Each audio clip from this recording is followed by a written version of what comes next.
Hey everyone, welcome to Long Story Short, the podcast. I'm Megan. I'm Wendy. And we're so glad you're here with us. We are all about real life solutions for real women. And today we're going to be talking about parenting in a pandemic and whether or not we like the moms that we've become. But first, we have two big announcements. Up first, we have created a Patreon. If you haven't heard that word before, Patreon is basically a place where people can subscribe to bonus content from creators. So what that means from us is we have 3 tiers starting at just $3 a month, where we'll be offering a variety of bonus content that is exclusive to our Patreon subscribers. Things like video versions of one of our monthly episodes, a bonus episode that you can't get anywhere else, and in our highest tier, we're throwing it back to the origins of Long Story Short and creating exclusive video. Yeah, but don't worry, we are still going to be pumping out our regular episodes every Tuesday. You'll find a new one here, and plus our bonus Girls Gone Hallmark podcast on Thursdays, but lots of new and exciting stuff coming to Patreon. I'm super excited about it. Are you? I am so excited. Yes. Okay. We have another exciting announcement. We do. Are you ready for it? Like she doesn't know. Everybody, we have merch. Woohoo! Which I feel kind of ridiculous saying because, merch for a couple of podcasters, but we're not alone. We created a super cute sticker based on one of our sections of the podcast called Megan and Wendy Approved. The sticker just says approved. It's so cute. You can order one directly on our website, or if you subscribe to our highest tier of the Patreon, you'll automatically have one mailed to you. So we will leave links in our show notes for how to sign up for Patreon and where to grab yourself a sticker. We would love it if you did either or both of those things. And of course, don't forget that you can join our Facebook group, which is Long Story Shorties, and you can follow us on Instagram where we are Megan and Wendy LSS. Of course, that stands for Long Story Short. Yeah. And of course, we want your emails too. You can always reach us at meganandwendy@gmail.com. Thanks to everybody who has sent us an email over the last couple of weeks. It's the best thing in our email every day, let me tell you. Yes. It's super exciting. Okay. I have a few things that I'd like to talk about. The first being, do you know your Enneagram number? Okay. So I have taken a couple of online, quizzes or whatever. Yes. I did it again last night in preparation for this, and I am a 9. Okay. Do you know what a 9 is? No. Well, I have taken, like you, a couple of quizzes, and our friend Sheila said that a lot of women, the quizzes are not necessarily the way to go to get your true Enneagram number, because really what it entails is you kind of have to dig a little deeper and read about it. Like a quiz will maybe point you in the right direction, but technically some self-assessment is required, and I'm not good at that. I don't want to do that. I don't either. I want somebody just to tell me what I am. I have 2 books that a friend of mine loaned me. Nope. I need to dig into them. I've had them forever. But I will say that the test shows that I'm a 2. But again, my friend Sheila says a lot of women, especially mothers, show up as 2s. Because 2s are kind of the nurturers, which I don't actually fall into that category. I fall into like the 2s need to be loved and liked and wanted and approved of. That's the 2 that I relate to. Yep. So tell me about the 9. Okay, so the quiz I took, it gave me that 9 was my most biggest number or whatever. Right. And then I was a 1. Which is the perfectionist, and then I was a 2 as well, which on this website was called The Giver. So anyway, I did a little bit of research. A 9, type 9 is, I'm going to read you a list and tell me if you think this sounds like me or not, okay?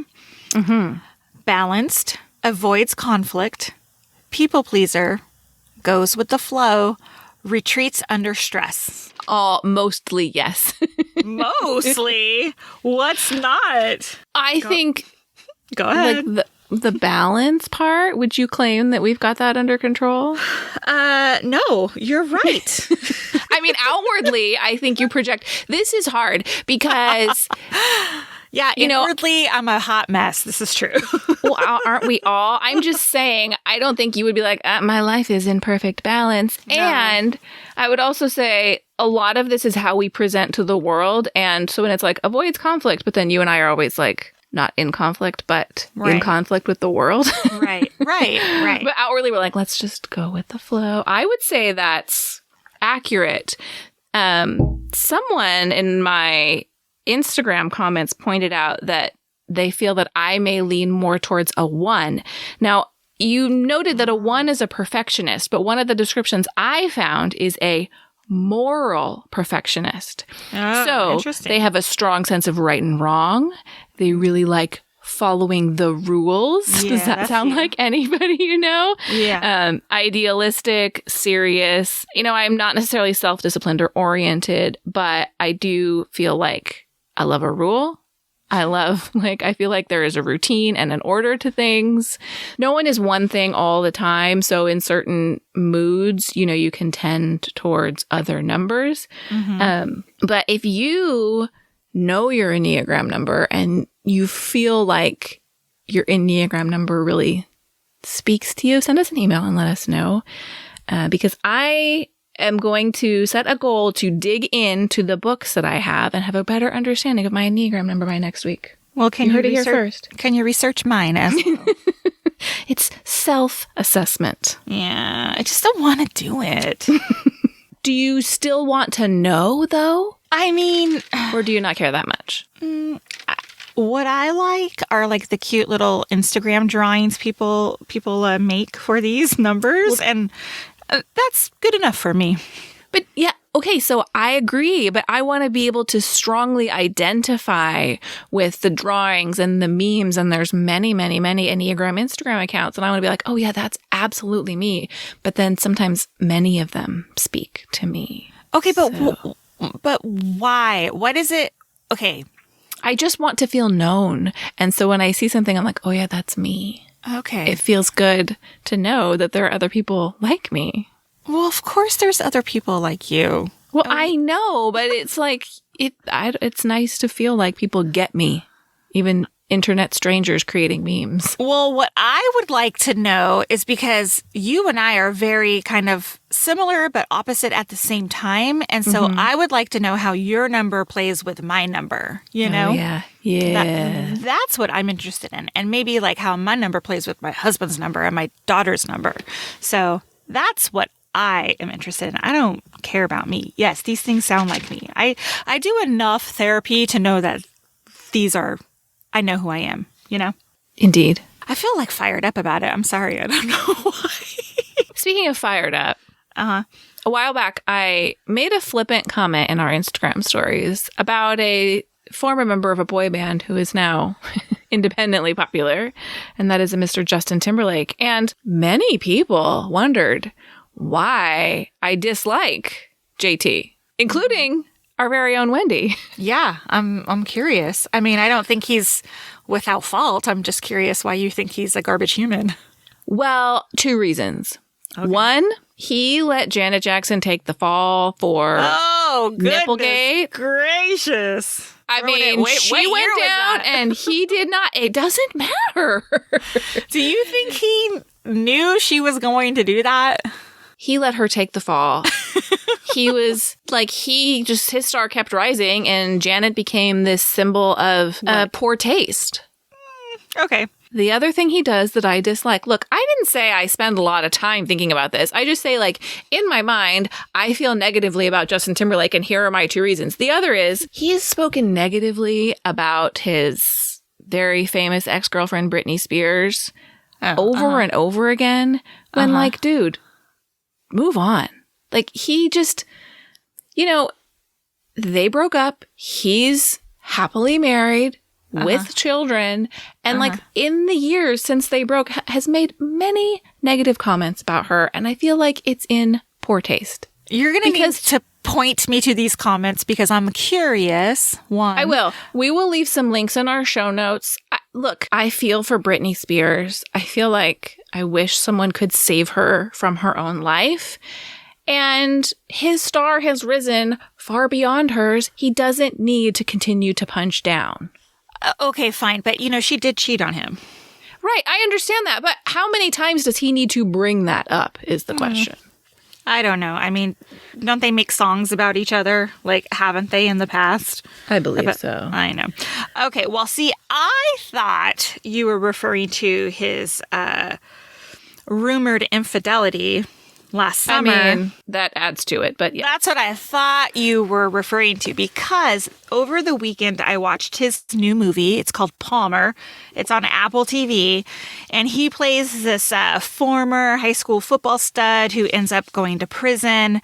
And the movie starts off with him getting out of prison 12 years later and returning to his hometown. So he's trying to put his life back together and he befriends this neighbor boy and blah, blah, blah, blah, whatever. It's not that good of a movie. I didn't think so. My husband and I watched it. We just thought, meh. Anyhow, so his co-star in this movie is the one that he was rumored to be. Well, there is photographic evidence of him holding her hand or some crap like that. But and by the way, that would send me over the edge. That's not behavior that I find appropriate when you are married. Just interjecting. No. Agree with that. First of all, Jessica Biel is one of the most beautiful women to me. I'm not comparing his co-star to Jessica Biel, but he is married to a gorgeous woman. And I'm not saying that you can't have two beautiful people be unhappy in a marriage. But that aside, yeah, just don't make poor decisions, dude. Be professional. You're working. You don't need to get handsy with somebody. So anyway, that's what I thought you were referring to as him being garbage. And that's fuel to my fire. Yeah, he is human. We are all human, but I still pull out his first solo CD every once in a while because I enjoy it quite a bit. No? You don't? I know you're an NKTOB fan, so you're not into Justin Timberlake? Oh, I was an NSYNC fan back in the day. I'm not saying he hasn't created good music, but that's not the bar for me. Lots of people have talent and are trash. Not for me. Not for you. Anyway, moving on off of JT. I know you have something to say. I do. Yeah, I need to confess something. I am so obsessed with Lifesavers hard candy.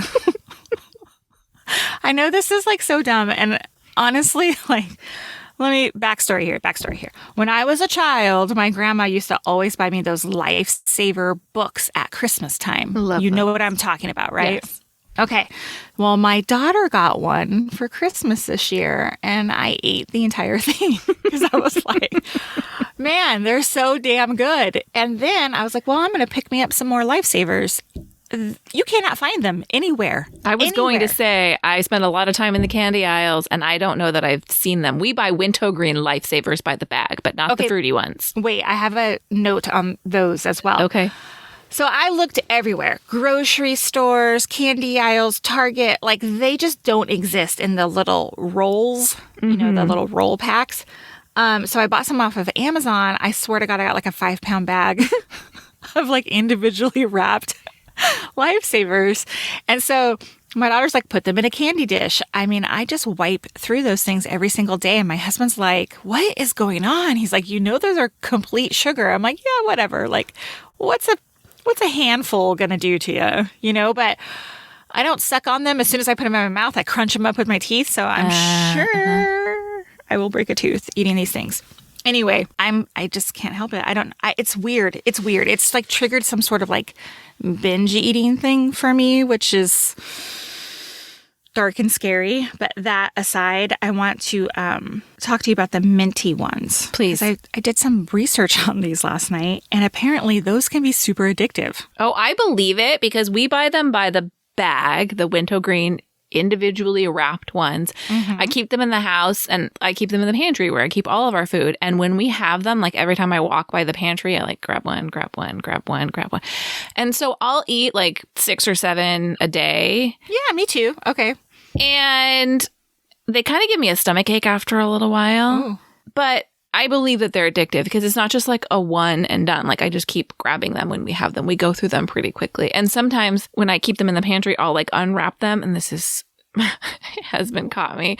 Like I'll just tuck the wrapper like back in the bag. So the bag is like full of empty wrappers rather than walking the 12 steps to the trash can. And he's like, this bag is 90% wrapper. Oh my God. And I can't even blame the kids because they don't eat them. Anyway, speaking of obsessions, I have a new one also. Oh. So if you are a long story short fan, you might remember that Wendy and I used to do drugstore hauls. We were way into buying all the new makeup. We used to get all the makeup beauty bags like Ipsy and Birchbox. And in the last year, longer than that, but I definitely stopped the like major binge buying of makeup. But in the last year, I really like pared down my makeup. The only purchases I made were repurchases of products I already owned and needed to replace. Last week, I was spending a lot of time on YouTube because we were working on some things on our YouTube channel. So I just kept getting fed all of these suggestions. And then I started clicking on like best of 2020, new drugstore makeup, new foundation, new this, new that. And I found myself in bed one night just like watching video after video rather than watching TV. And then I found myself in Target waiting for a prescription. And I was like, hello, beauty aisles. And I just did like a sweep. I did not go bananas. I bought like 5 or 6 things. But it was so fun to feed that obsession. And now I have like a new foundation to try. And I have a new eye primer that I really like and a new lip gloss that I like. I don't want to go fully back to the other end of the spectrum of buying like multiple colors of things. And I also think I was able to be really discerning. Like I don't need multiple eyeshadow palettes. I default to the same one every single time. I don't need 17,000 brown eyeshadow palettes. So I'm trying to keep it like in check, but also enjoy some new fun things. And I am finding some things that I really like. So that obsession has been reawakened. That's funny that you say that because the other day I was randomly had a run into Home Goods for something.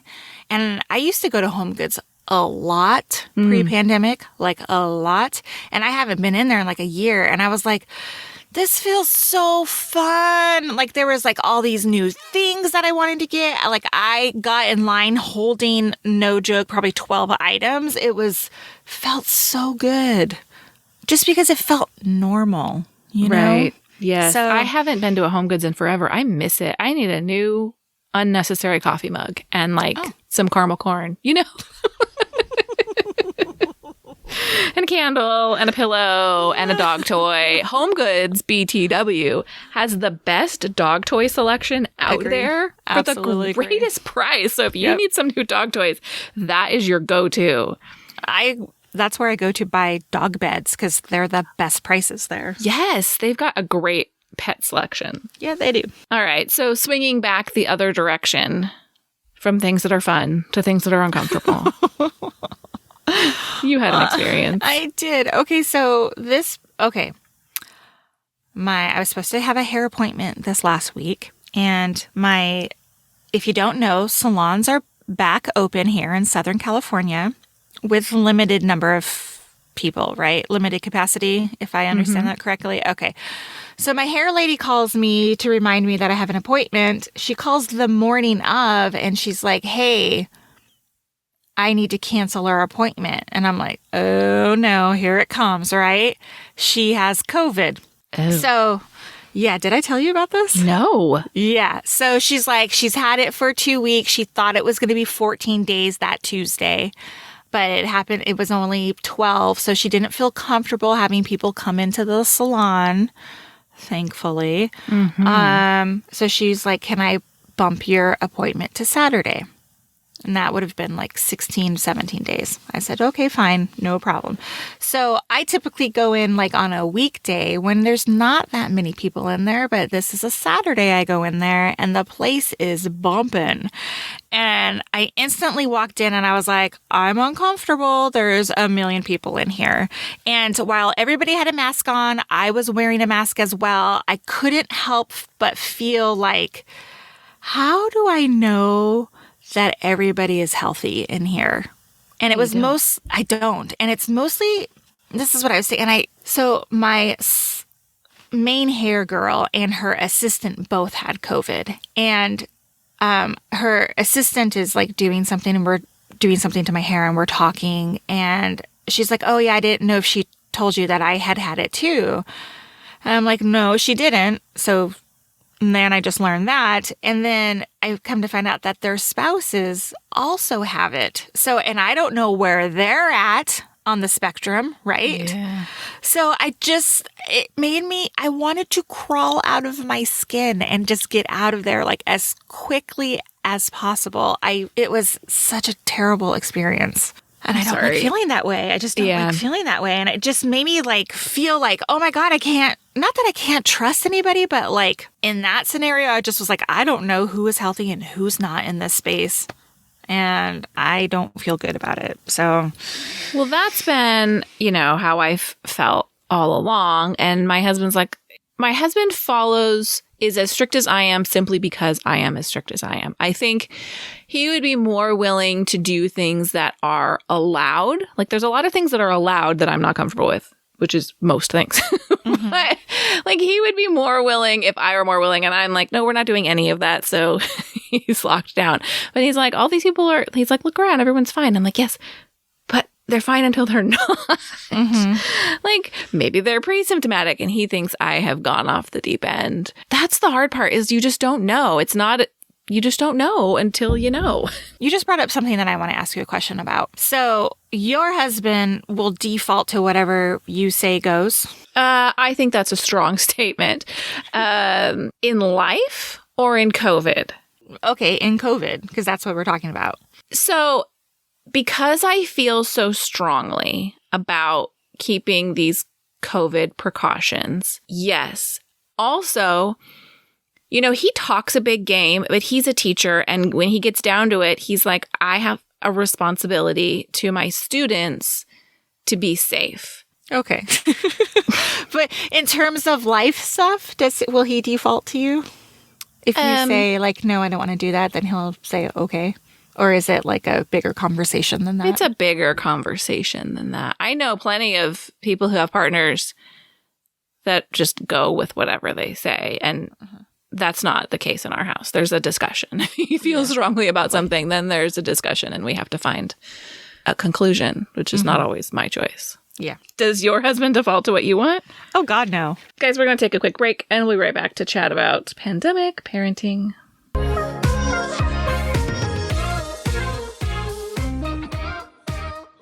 This week's podcast is brought to you by Home Chef. We are both paying Home Chef subscribers, and Home Chef is one of my favorite ways to get dinner on the table without thinking about it.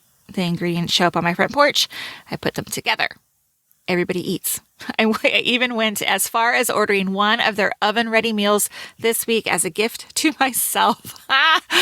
Yes, to just put it in the oven. Home Chef has a killer deal that they've extended through the month of February. You can get $90 off with code AFF90OFF. That is AFF90OFF. And the link will be in our profile. This week's podcast is also brought to you by Celestial Shell. First of all, we have a fun giveaway happening with one of our favorite items from her shop this week, so don't miss that on Instagram. Secondly, if you're looking for beautiful handmade fabric items, look no further than Celestial Shell, an Orange County-based small business selling items like fabric bins and book sleeves. Michelle will even take custom orders for things like table runners. Use code LSSFriends15 for a discount when you check out.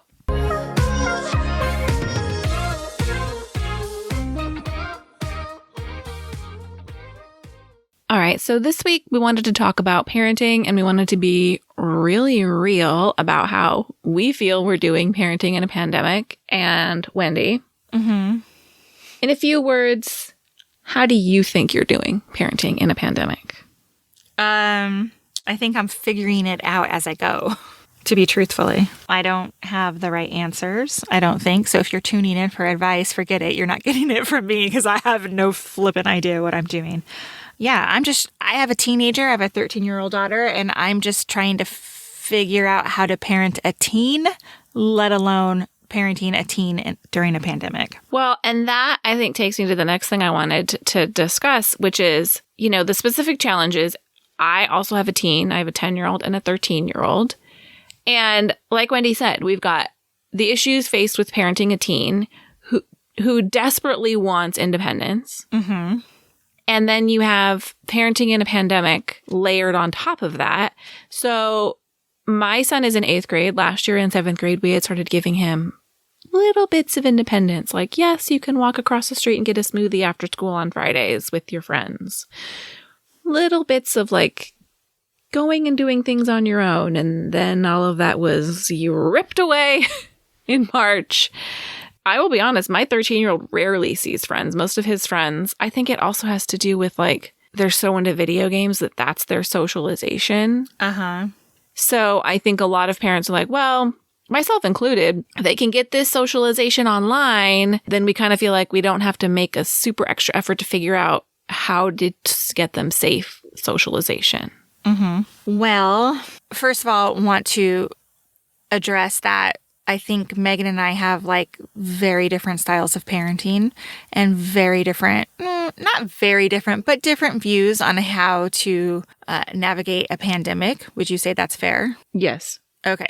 So I don't disagree with you at all. I just want you to know that I'm listening to what you're saying.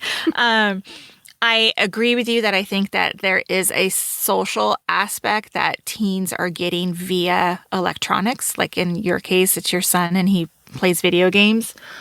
Like, is that where they do, like they talk to each other? Like, I don't know anything about video games. Yes, so, they like voice chat while they play video games. Okay, so it's almost like they're in the same room, right? So close. Okay, so my daughter, she was spending a lot of time on social media, and we had to put the kibosh on that a little bit because it was just like out of control. And I was like, but if you are actually like conversing with somebody like on the telephone or FaceTiming, that's okay. But I don't just want you mindlessly scrolling, TikTok or Instagram or whatever, because that I feel is like such a detriment to them during this time.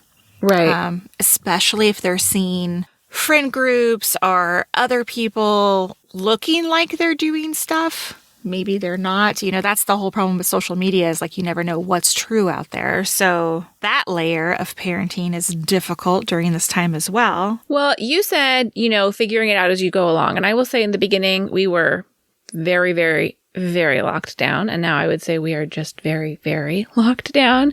My kids had no face-to-face interaction with anybody for a long time. And then my daughter has one friend that we have a standing Sunday afternoon.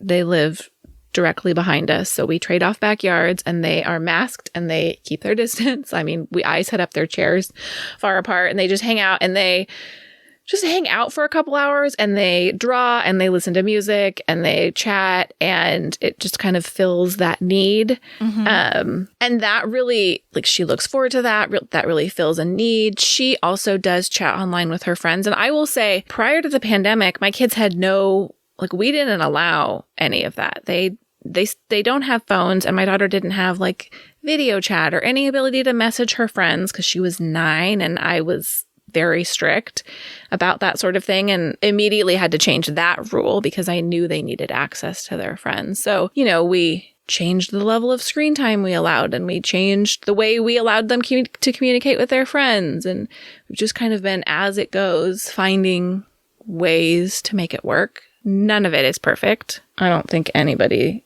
is living in a perfect world right now. That's true. I agree with that too. So when I was thinking about this, I was just like struggling a little bit because I don't want to try to like compare like what I'm doing in my home and the decisions I make for my child and my family with the decisions that you're making with your family and what other people are making. I'm just doing the best I can do, and that is to make like thoughtful decisions based on the needs of my child and my family. And they don't agree with what everybody else is doing. It's just kind of an constant back and forth of balancing their needs and balancing your need to keep them safe. And recognizing, especially with teenagers, we're really in that phase where teenagers are going to disagree with your decisions. They're going to think your decisions are unfair, regardless, pandemic or not. They're going to bump on a decision that they disagree with. And I have to remind myself that, like, sometimes I'm making a decision that is perfectly reasonable and perfectly within my rights as a parent to make. And my kid's not going to like it because that's his job as a 13-year-old. Like, his brain is not going to allow him to like that choice. And I just have to be okay with that sometimes. So do you ever like beat yourself up for it? Like, if he's unhappy with the decision you make, or do you start to doubt that decision? I don't like it when my kids are unhappy. And even when in my brain, I can say like, this is the right decision for them. Sometimes I go, but would it really be so bad if I made a different choice? Mm-hmm. So yeah, I doubt it. And I don't like it when my kids are unhappy. But sometimes it's, I've made the decision and now I have to stick with it because otherwise it sends the message that my voice has no weight. Interesting. I mean, I agree with you. Like, feels like parenting 101, but I'm terrible at doing that. I am like the one who will totally go back on any decision I make. And that probably makes me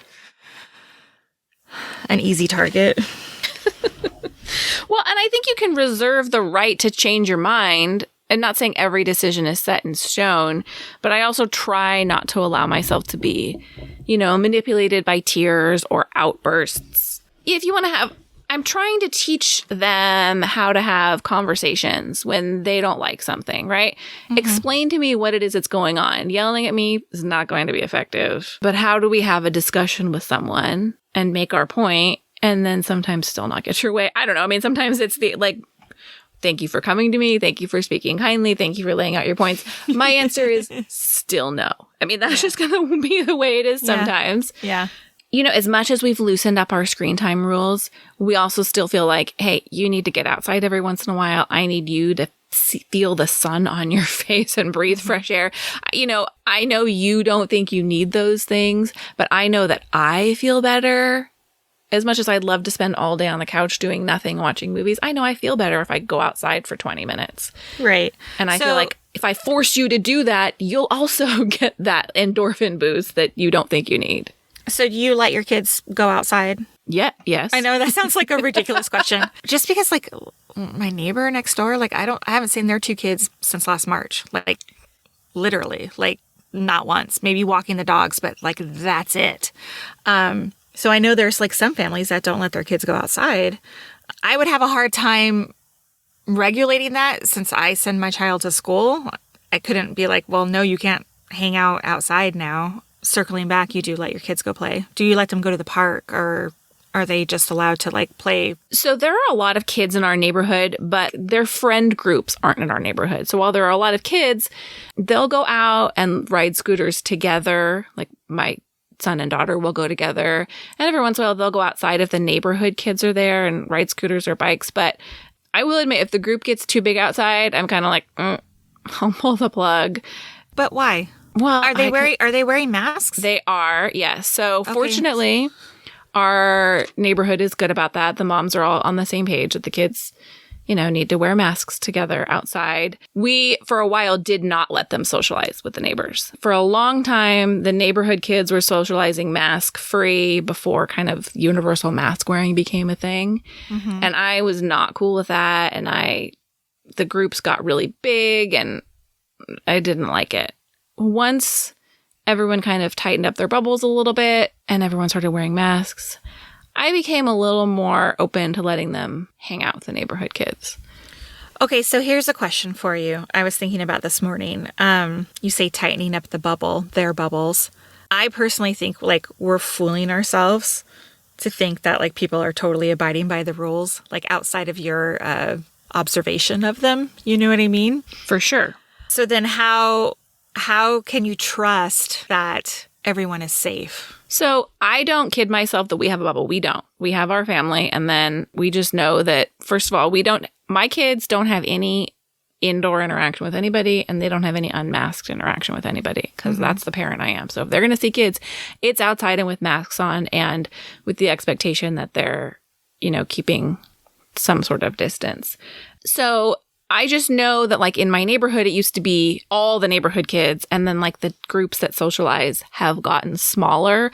So that's all I mean by bubble. I would be a terrible bubble partner because I would be like, what are you doing? What are you doing now? Who was that? Like, oh, I saw you on Facebook with this person. I wouldn't probably say those things. I would be thinking them. So it's good that we never formed a bubble with anybody because you're right. It's impossible to control what other people are doing. But if your kids are masked, and I'm not just saying your kids, if you guys are masked, do you still feel that that doesn't provide enough safety in terms of getting together? I think masks and outdoors go a long way, but I also don't think it's a perfect system. I mean, my mom got COVID and didn't go anywhere and probably got it like at the doctor's office. So, for me, that's always the hey, she wasn't traveling. She wasn't going to restaurants. They weren't having people over. She was never around anybody without a mask and she still got it. And I know that's one person, but I also feel like I think masks are great and I think they do a lot of good. And I also think nothing's perfect. So your kids go to hybrid school, right? They do. They started virtual and we sent them back with the worst timing ever in November. It was kind of bad timing. Well, and so the way our district did it is they put out the call to transfer weeks and weeks and weeks before the trimester was going to start because they needed time to make plans. Well, at that time, Orange County was fairly stable. And then everything blew up by the time they went back. Okay, so they're inside classrooms at school wearing masks, correct? So would you you wouldn't let your son or daughter hang out with somebody at their home after school if they wore masks together, even though they were at school all day together? Inside, no. No. Would you let your son at this point walk to go get a smoothie or whatever you mentioned earlier? Masked? Well, he hasn't asked. Okay. I don't know the answer to that. He hasn't asked. And what's interesting is what saves us, that's poor language because it's not really fair to him, but his cohort at school does not consist of his good friends. Okay. So the kids that he would hang out with in person are either still fully virtual or they're in a different cohort. And so I don't necessarily run up against that problem. Yeah, so it works for you and your family in your favor that he doesn't want to hang out with anybody that he actually goes to school with. It does. So my daughter goes to private school and she has been there. This is new for her. She has always attended public school until this year. Virtual school was not working out for her, so we made the decision to put her in public school where she could attend in person. Now, their particular school, they wear face shields, and I think that has posed a problem for them because she is now currently on 2 weeks of virtual school because 3 students came down with COVID. So now I think when she returns, they'll be back to wearing masks. I don't think face shields really work, but that was the standard at the school. I'm more comfortable if she wears a regular face mask, and now they have that choice. So I'm a little bit more comfortable sending her back to school that way. But in our family, I have allowed her to hang out with friends outside of school. I do let them come over. I mean, come at me if you think I'm a terrible human, Megan. I'm ready for it. This is what I like that we're having this conversation because I think that it's different from everybody. And what I try to do is I just try to look at risk versus reward. And sometimes I make wrong decisions and sometimes I make okay decisions. So my answer that I want to tell everybody is that, I think that we should just do what's best for our particular families. And what I have learned is I can't control the actions of anybody else. So we make the decisions that our family is comfortable with, knowing that everyone else is doing their own thing. I don't envy any parent right now. There are too many decisions to have to make. It's hard to know the limits and what's right for your family and what's right for your kid and what your kid needs. And for me, some of the steps we take, would things be fine? Maybe. Is it worth the anxiety that I'll feel in the middle of it? Not necessarily always. Yeah, I hear that. It's so hard to parent, and then you're putting a pandemic on top of that. It's crushing a little bit. And sometimes I just can't take the weight of that in terms of making like moral decisions about like what I'm doing, what are other people doing. It is too much for me. That's so heavy. That's just so heavy. I think that's the right word. It is. The way we behave now affects other people in a way that it never has. Right. So like, I don't know. Go ahead. Well, before, my decisions were pretty insular. They would affect my children and my family and not potentially have a ripple effect on other people. So I think this brings us to a interesting transition away from the parenting decisions we make into another challenge that we face parenting in a pandemic, and that is balancing our own needs with our kids' needs. And, you know, my kids do go to school part-time. However, there is never one day in my house where everyone goes to school. There's either 1, 2, or 3 people home every weekday. Well, 1, 2, or 3 additional people home. I feel like I am entitled to be home. I don't count. Finding time to do my own thing is very hard. And that has been a struggle, carving out, you know, time to get from even like housework. I'm not even talking about like stuff I want to do. Right. Just like to have uninterrupted time to do the things that I need to do is a big challenge. So we talked about independence earlier. I think I'm just pushing more independence on my child, like so I can get other stuff done. That means if she needs to make a lunch or she's hungry, then she needs to make her own lunch. She needs to put herself to bed. Now, like, you know, those kind of things. Like if I need some time for myself for relaxation, or if I need to walk the dog or run to the grocery store or whatever, I'm pushing her to be more independent in terms of like being on her own, you know, staying home alone while I go do that stuff, not needing me for every single thing. Yes, we're trying that too. And, you know, again, I have a 13-year-old. And so we're recording this on a Monday. Monday is their school's independent day, which basically means they almost have no work. And so I had said like, hey, I'm going to be recording. I need you to take the dog for a walk. But what also happens is our house, we've discussed this before, is a stupid open floor plan house, which means like there are very few places to be alone. And what I hear all the time when someone walks into a room and I'm not there from every member of the household is, where's mommy? And I am not a person who functions well without alone time. I start to feel like I'm about to crawl out of my own skin. And it makes me unkind. That's been the hard thing, is because we've tried to find the silver lining in all of this, right? If our kids are home, I've got a 13-year-old who would rather be anywhere but here he is. And so when things reopen, he's going to be gone. He's going to be taking advantage of every bit of independence that he can. Jesus, he's going to be 16 and have a car, and he's going to go right. He's going to high school next year. He goes to high school in 6 months. I'm never going to see him again. So that being said, it's like, okay, we still hold to our family night Friday nights. We watch a movie. And last night, my husband and I were like, oh, we need to watch that movie. Let's watch a movie with the kids tomorrow night. Like, we're still trying to like have those moments of fun. We play a lot of games. But the hard part is, the thing that I dislike about myself the most is that I get so the level of togetherness that I can handle is always like simmering right at the top, because it never gets emptied out. There's never that like, you know, several hour break of quietness while they're at school or while they are at their activities, or because it never happens anymore. And so that's the thing about me that I don't like, is that I have a hard time giving them that piece that they need. Totally. It goes both ways. They need to give you the space too. Don't you think so? In our Facebook group, we asked a question, and my friend Jen left a comment that I thought was worth sharing. Most of the comments in Facebook were like, we don't have any idea we're failing. And I want to say that you're not failing, friends. You're not.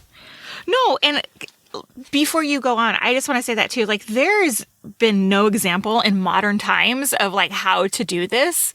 So like, you just gotta like be kind to yourself and give yourself a little grace. Like, we're just all figuring it out. I agree 100%. And what my friend Jen said is, there are days when our family's a hot mess. Some things that help me, it's okay to cuss, scream, and cry. We've all got to get the anger and feelings out after hanging out with the 4 of us for a year. She has teens also. She has a high school senior and an 8th grader. Let your kids see your emotions. It lets them see that it's okay to have feelings and how to work through the tough ones. And I think that's a great point, right? Like, I don't need to keep my moods level all the time. Of course, I don't want to be screaming at them all the time, but it's okay that they see that, like, I have a breaking point too, that you cannot just keep, like, taking and taking and taking and taking and taking, and I'm just going to keep taking it from you. Right. Because I am a human and I have expectations for how you'll treat me. And I also think, you know, setting boundaries for yourself is a good lesson for them to learn for themselves. I mean, yeah. Nobody needs us that much, right? That's why I'm podcasting in the closet with the door shut for the next 2 hours. Everybody leave me alone. Exactly. It's going to be fine. Everything's going to be fine. Like, that's what I keep telling myself. Even the extra screen time, the sleeping in bed till 11:30, showers not taken for days. It will be fine. They will eventually change out of their pajamas. Yes. Yes. And even, like, I have read that article you sent me. It's an LA Times article by Kristen Howerton. New York Times. Sorry, a That's New York okay. Times article. And there was something in there that struck me. She mentioned how she was letting expectations on grades go. And I thought that was interesting. I haven't let that go in our house, mostly because my daughter is attending school every day. But in terms of being a hybrid student, Megan, do you still have the same grades expectations for your kids? Not grades. I have the expectation that they show up either virtually or in person and that they complete the work. And my kids have the resources to get it done. The grade thing, you know, I've talked to a lot of parents and the middle school grades are just kind of all over the place. And I am trying to let that go. If I'm seeing the work get done, if I'm seeing some effort put in, the grade at this point, we're not dealing with college admissions. I have let go of that a little bit. I'm surprised. I can't let it go. You and me both. I cannot let it go. All right, guys, we are going to take a deep breath and take a quick break, and we're going to transition to Megan and Wendy approved.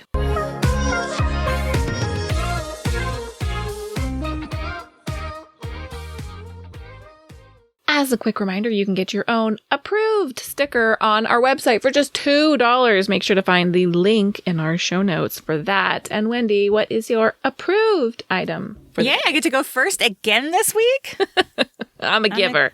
I'm excited. Okay, so you mentioned earlier that we had our short little heat wave, our January heat wave in Southern California. Well, it's been really cold the last couple of days, and I have been snugging up with a blanket that I got for Christmas from World Market, and it's called Sackcloth and Ashes. It's just a nice, beautiful blanket. It's big. It has a good weight. It's warm. It's super well made.